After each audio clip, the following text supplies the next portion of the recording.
Hello मित्रों, हूँ हर्षाबेन कटकिया। मारी यूट्यूब में आप सौનું स्वागत છે। આજે આપણે બનાવીશું ફૂલકોબીનું શાક ફુલાવરનું। જય બાબા સ્વામી, જય ગુરુદેવ। જોઈ શકો છો। હવે આપણે ચાલુ કરીશું। આપણે ગેસ ઓન કરીશું। હવે કઢાઈ ચડાવી દેશું।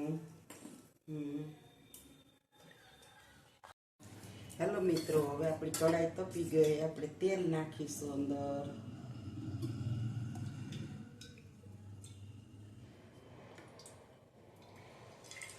ત્રણ પાવડા તેલ નાખ્યું આપણે અંદર।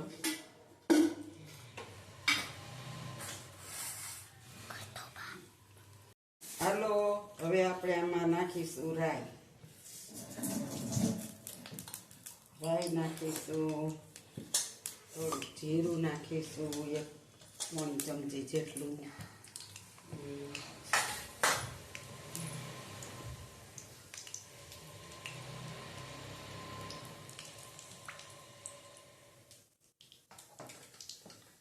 હલો, હવે આપણે નાખીશું હિંગ 1/2 ચમચી।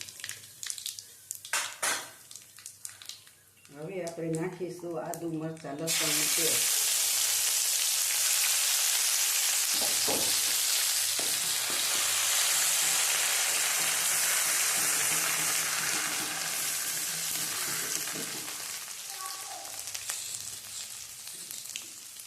હવે થોડી હળદર નાખીશું પહેલાં, પછી જોઈએ તો નાખીશું। હવે આપણે નાખી દઈશું ફુલાવર બધું। આપણે ગરમ પાણીમાં ધોઈ અને રાખીશું। જોઈ શકો છો।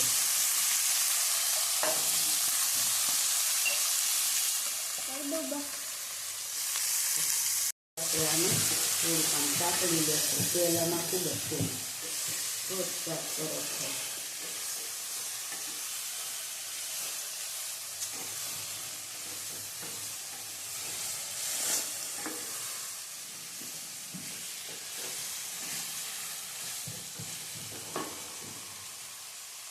સ્વાદ અનુસાર નિમક નાખીશું અને હવે આપણે આને હલાવી નાખીશું। હવે જો આપણે તેલમાં જઈને ચડવા દેવાનું છે, એટલે આપણે એને હવે થાળી ઢાંકી દઈશું અને થાળી માથે પાણી નાખીશું અને એમને પહેલા ચડવા દઈશું। આપણે જોઈશું કે આપણું શાક કેવું ચડી ગયું છે। તેલમાં થોડું ફેરવશું। જો આપણું ફુલાવર છે ને તેલમાં આપણે તરાઈને એમ જ ચડવા દેવાનું। જોઈ શકો તે ફૂલ તેલ અને આમાં ચડવા દેવાનું છે અસલ મસ્તીનું।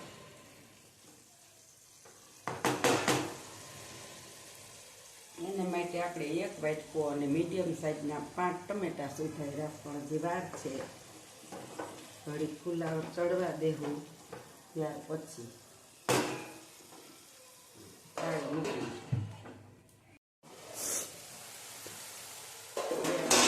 જોઈશું થાળી માટે પાણી મૂક્યું હતું, એટલે એમાંથી પાણી થાય આપણું ફુલાવર જો ચડી જવા એવું। તેલ સાવ છૂટું પડી ગયું, જોઈ શકો છો।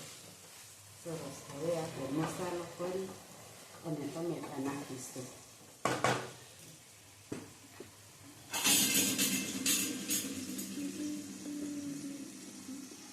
મરચું પાવડર નાખીશું, ધાણા જીરું પાવડર નાખીશું અને આપણે હળદર તો પેલા નાખી દીધી છે, નિમક નાખી દીધું છે। થોડુંક એને ફેરવી દેવું છે। આપણે કલર નાખવા માટે 4 મરચાં ખાંડીને નાખ્યા, લસણ મરચો તો શાક તો તીખું જ બનશે। કલર લાવવા માટે ચટણી નાખી છે। હવે આપણે આમાં ટમેટા નાખશું। ટમેટા જાતા હોય ને તો જ શાક ભાવે, નકર ન ભાવે। અને હવે આપણે આ મસાલો અને ટમેટા કરવા દઈશું। થોડાક એવા ગાજર નાખ્યા, એટલે 1 નાનું ગાજર હવે ચડશે। એને ચડતા વાર ન લાગે, મસ્ત તેલમાં ફેરવી લેશું।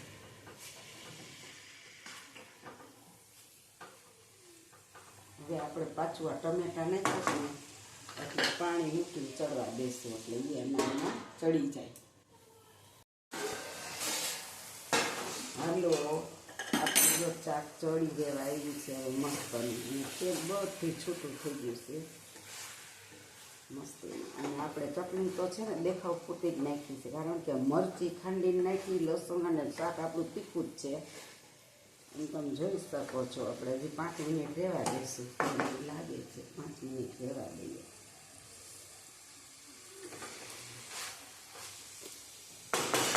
તો આપણું શાક હવે ચડી ગયું છે અને બધું તેલ હાવ છૂટું થઈ ગયું છે. થાળી માથે પાણી મૂકીને તેલમાં ચોળ્યું છો, આપ જોઈ શકો છો.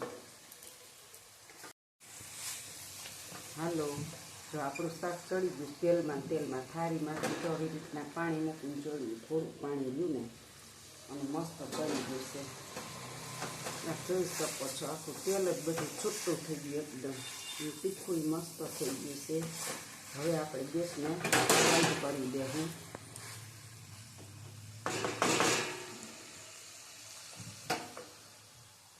હવે જો આ ફુલાવરનું શાક આજે આપણે બનાવ્યું છે અને ટમેટાનું. અને જય બાબા સ્વામી, જય ગુરુદેવ. આપ જોઈ શકો છો. મારી રેસીપી સારી લાગે તો લાઈક કરજો, શેર કરજો, સબસ્ક્રાઈબ કરજો અને મને કહેજો કોમેન્ટમાં કે કેવું બન્યું. આવજો, બાય બાય.